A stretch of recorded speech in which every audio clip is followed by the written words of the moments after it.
idol madla, nakakahanga, may mga hawak, gandang linyada. Ika'y inspirasyon kung bakit hanggang ngayon ako'y palaging kumakarera.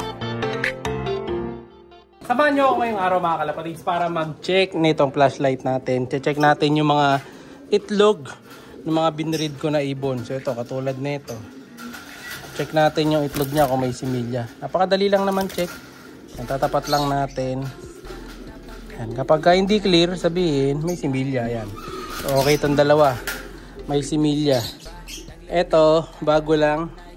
27. 4 na araw pa lang. Check natin. Hintayin natin. Baka muna to dito. Kunin na lang natin yung isang itlog. Ayan. Tapat lang natin dyan. Tapos ito itlog nila oh. Ang liit lang ng itlog mga kalapatid. Yan. At may similya naman. Ayun. Okay. May similya. Ayan oh. Nakahugis mga kalapatid. So all goods. Next. Tingnan lang natin kapag ganun din yung itsura ng isang itlog. Ayun, may similya din na yan. Makita nyo naman pag magkaiba kulay mga kalapatid. Walang similya yon. Depiction. Ito ang pinangangamba ko eh. Yan, ito. Kunin natin yung dalawang itlog na to. So ito yung itlog nung Taiwan bird na pinasiter ko. So walang similya yung isa, laktaw. And then ito. Ito meron mga kalapatids. Tayo natin yung flashlight. Para makita nyo. Ayan o. So yung isa may similya. Ayan. Mas maganda itong gamitin pag gabi eh. Kaya isa akong fake egg doon. Gamitin ko yung isang fake egg. Saan ba yan? Fake egg yung ipapalit natin. Tanggalin na natin yung sirang itlog. So, balik na natin. Ayan. So isa lang ang lilim-liman nila. Nabasag kasi dalawang itlog nito mga kalapatids. Ayan. So bali yung itlog nito oh, na dalawa. Yan. Dito galing yon yung isang itlog na yon. Nilipat ko. Ayan nakanote oh. Ducks cross Grisel Yatpa. Yung si payatot na Grisel. Ito kunin natin yung itlog. Itlog ng ano to. Tingnan natin kung may similya. Mukhang clear yung isa. Clear yung isa mga kalapatids. Balik na natin. Up. So palitan din natin ng fake egg yan. So susunod na araw na lang or mamayang gabi. Eto tingnan natin. May similya din. Itlog nila. Ay, kita nyo naman mga kalapatid, sa itsura pa lang kung meron. Ito meron to. Ayan, dark yung kulay oh. No need flashlight kapag kabisado nyo na. Lalo pag dalawa, hindi nyo na kailangan tingnan. Ito yung itlog nila Kobe. Mauna mapipisa to. Pisa na to next week eh. Tingnan natin. Ito, gato yung kulay ng malapit ng mapisa. Ayan, itlog ni Kobe. So, check natin sa susunod yung iba pang mga itlog. So, okay yan, may similya yan. Sino pa? Ito, check din natin to kasi bago lang. Bagong ano natin to eh. Bagong pairing. Pero ang ganda din ng itlog nila, ang kapal. Ito, may similya din mga kalapatids. Ano, kita nyo naman. Pag wala, iba yung kulay niyan. Oh, ito mitlog na oh. Ang bilis lang mitlog nito mga kalapatids oh.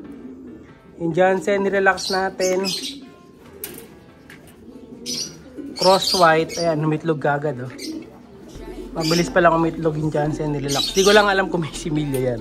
So pag yan walang similya, magpapasiter tayo ng iba sa kanila. Ayan. So sino pa ba pinagparis ko dito? Ito, iitlog na. So wala, malipat na sila. Abang wala pang itlog pala to. Or, saan kasi lilipat to? Dito yata, sa taas. No? So, lilipat na natin to. Umuupo na yung babae. No? Ganyan lang technique natin dito.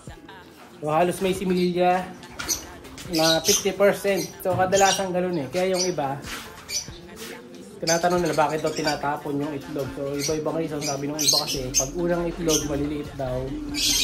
Kasi iba naman yung unang itlog madalas yung kalahati lang yung meron. Yung isang pares wala. So ano nangyayari?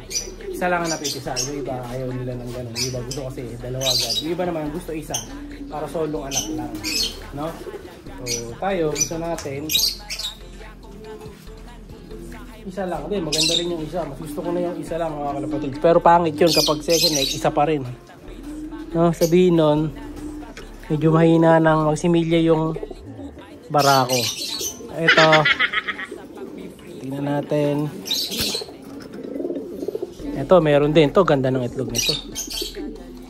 Solid ang itlog nito mga kalapatid. Ayan. Yung Koopman Raiso natin, cross dun sa Tacloban natin na finisher. Oh, ganda ng itlog, oh, ang taba. Ingatan lang natin kasi baka mabasag. Pero may similya itlog nila. Yung baba, nakita ko na yan, may similya yung baba. So, halos perfect naman lahat. Ito ang hindi ko pa sure. Pakita ko dyan, pakitin natin ito. So, at least ito, yung isang anak nila, itlog nila meron. So, kung sakali, ito, napisa, kasabay nung isa doon. So, gagawin ko, pagkasamahin na lang natin yung itlog nila. Doon ko na papipisa pareho. So sabay na sila doon. Para wala nang ipisain to, isa na lang. No, para di na malaspag yung German imbric ko. Yung imbric kasi yan eh. So ngayon ito, check natin tong isa. Check natin siya. Ayan, ito meron to. Dapat meron na to. Check lang natin itlog mo. Ayan, meron din mga kalapatid. So, dark na dark yung itlog eh. So, meron yan. Itong itim na to, tamad maglimlim to. So, eto na lang susunod kong paparisan. Yung nanay nung ibang mga breeder natin. So, siya na ang next. Alam natin siya ng isang magandang speedbird. Yan ang pagpaparisan. No? Abangan nyo yan. Sa labas. Check natin yung mga pinagpares din ako doon sa kabila.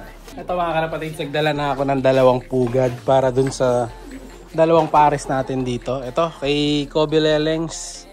Ayan, lalagyan natin ng ganito yung pugad niya. So, sa kanya na to. Ayan, kasi di ba may asawa si Kobe. Tingnan natin kung magbabaliling yung asawa niya o hindi. Pero hindi yan kasi ang dami ko na pinalis si Kobe. Hindi naman nagpabaliling. All goods naman lahat. No? So, wala na yan. All goods na siya. Nakalak lang yata itong pinto. Ito magandang cage na ganito mga kalapatid. May dobling siya. May dobling lock. Ayan. Tapos para na siyang pintuan. No? So ito magandang cage pang pang train ng kalapati, no? Okay, lalagyan natin to dito. Ang kanilang pugad. Yun, ganda oh. So madali pang linisin to. Oh, tapos papasok mo lang diyan. Lalagay mo lang yung harang. Wala, hindi na makakalabas yan. No? So maganda yung cage nito. Nabili ko lang yan sa tropa natin. Ayan, shoutout kay Lods John Nicolo. So eto naman yung isa, yung itim, saka yung puti. Lalagyan ko na rin ng pugad. Ayan. Kasi anytime soon, itlog na yan. So ano tayo ngayon? Todo breeding tayo dito. So, may breeder tayo dito, may breeder pa tayo doon. So, wala pa silang itlog Yan, kunin natin yung isa. Dito naman, yung check ko na yung similya. Ibon ni Idol Dabarcad. So, wala pang similya to. Malinis pa. So, check natin sa susunod na araw. At ito na naman po yung manok ko. Pag may hawak ako cellphone, mga kalapatid, matik yan. Ang gagawin nito, babarugin ako mamaya niyan. Ayaw niyan galit sa vlogger to, mga kalapatids. Ayaw niya sa vlogger yung manok natin na yan. Ito nyo, alam nyo na diba? Pag may alaga kayo manok, pag gumigiri-giri na ganyan, alam nyo na. Kapag pupunta kayo dito, kung na kayo magbablog. Dahil buboldjacking kayo sigurado naman. Manok ko na to.